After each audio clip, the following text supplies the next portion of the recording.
Cuba, a Caribbean nation located in the backyard of the United States, has always been a bone of contention between the United States and Russia, from a Cuban Missile Crisis of 1962 to the current simmering issues of security around the communist island. China and Cuba are negotiating to establish a new joint military training facility on the island, now sparking an alarm in the United States of America over the prospects of stationing Chinese troops and other security operations, that too just 100 miles off Florida's coast. U.S. officials have acknowledged the existence of a Chinese surveillance facility in Cuba, just about 100 miles from the U.S. The hypocrisy of the United States knows no bounds. They have literally encircled the world with military bases. Yet if any other country even attempts to do the same thing, all hell breaks loose. Yes, I made very clear that we would have deep concerns about PRC intelligence or military activities in Cuba. This is something we're going to be monitoring very, very closely, and we've been very clear about that.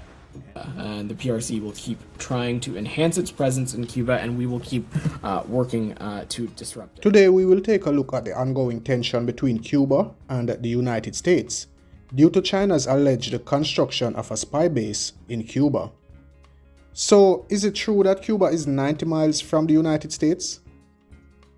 Here's how close they actually are to us. Are you comfortable 90 miles from Miami? What a load of crap. Most individuals assert that Cuba is only 90 miles southwest of Key West, Florida's southern point.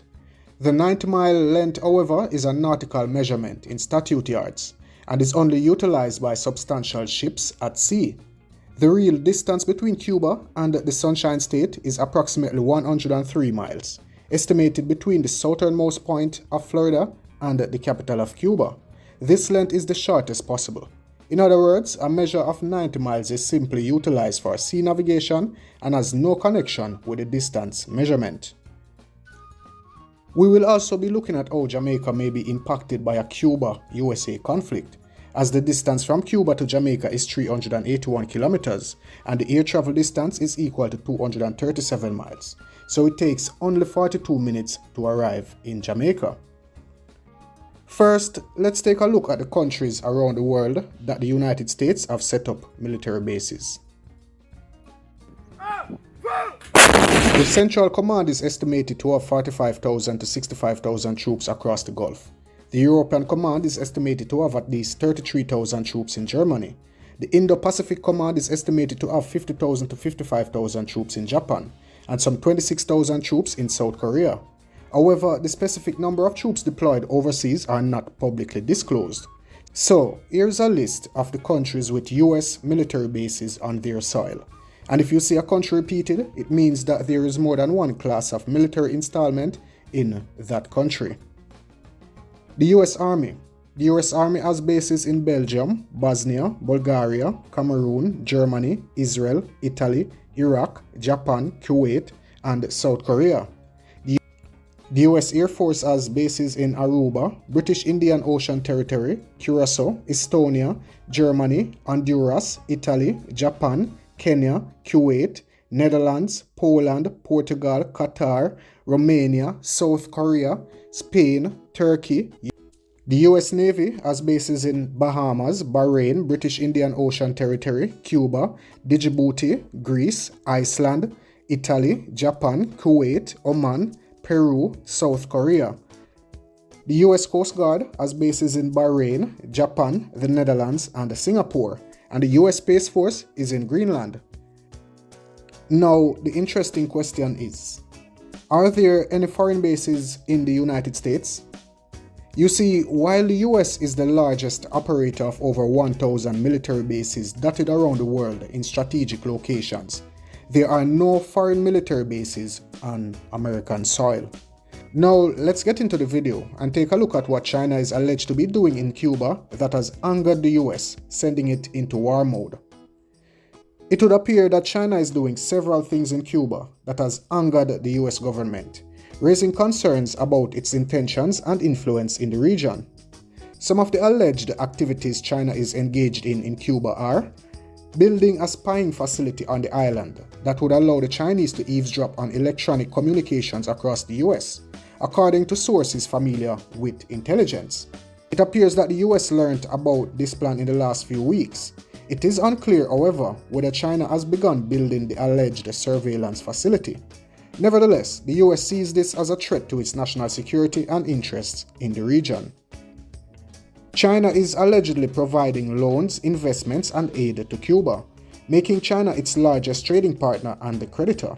China also maintains an intelligence collection center in Cuba, which reportedly targets the US and its allies in the region. China's economic support allows Cuba to resist the harsh US sanctions and pressure, thus enhancing Cuba's political and economic stability. China is also promoting Chinese culture, values, and ideology in Cuba and influencing its social and religious development. China offers scholarships, training, and exchange programs to Cuban students and professionals, facilitating access to natural resources and markets in Latin America and the Caribbean, and advancing its Belt and Road Initiative. China has invested in infrastructure projects such as railways, ports, and telecommunications in Cuba and other countries in the region. The US fears that China is expanding its presence and leverage in the region and sees this as challenging US leadership and influence. Now, the above are some of the things that has angered the US government, who clearly believe that they hold the sway on the entire world, and absolutely no other country should progress besides the United States. It is a case of do what the US says, but don't do what the US does. What are your thoughts on these issues? The US clearly perceives China's assistance to Cuba as a threat that undermines democracy and human rights. So what is the US Army doing in Jamaica? The US military says its presence in Jamaica is not directly related to the Chinese influence in Cuba, but rather to the US strategic interest and cooperation with Jamaica and the Caribbean region. According to the US Department of State, the US and Jamaica have a close and cooperative relationship that covers a range of issues such as security, trade, health, education, and energy. The US provides military assistance and training to Jamaica and has 2 military bases on the island, Vernon Field and Goat Island. So how should we view the US current military presence and build-up in Jamaica? Is the US military on the island to enhance Jamaica's defense capabilities and security cooperation?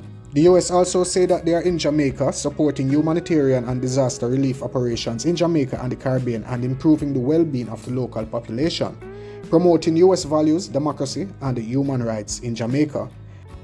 These are some of the reasons that the US give for the sudden and current US military presence in Jamaica. So what would be the implications for Jamaica if the US forced a war between Cuba and itself? A war between the United States and Cuba would have serious implications for Jamaica, being close neighbors and trading partners. Any conflict between the US and Cuba would severely disrupt trade and tourism, but not just for Jamaica, but in the region. Both countries are major markets for Jamaican goods and services. According to the US Department of State, the US is Jamaica's largest trading partner, with trade between the two countries surpassing $2.9 billion in 2022. Jamaica also receives close to $3 billion in remittances from the large Jamaican American community annually.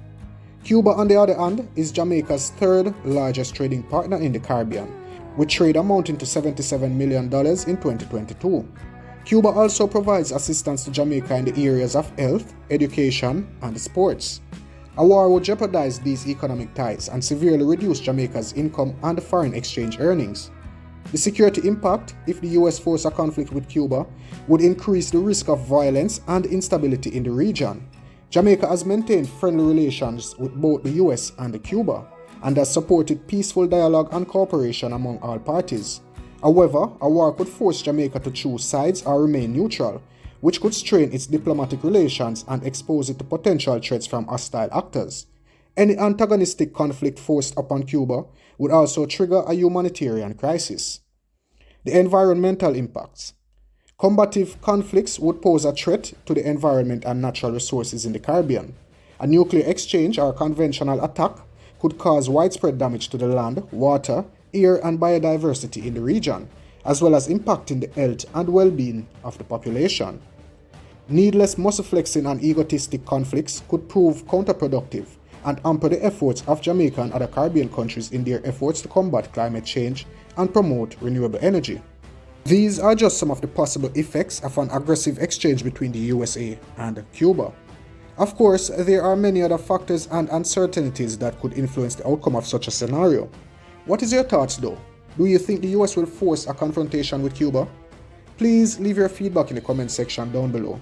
And if you want to be a part of the Elite Jamaica WhatsApp group where we discuss topics like these, the link will be in the description below. And also, if you find my work interesting and want to support the channel, you can use the PayPal link below. Your support is really appreciated. Thank you for watching.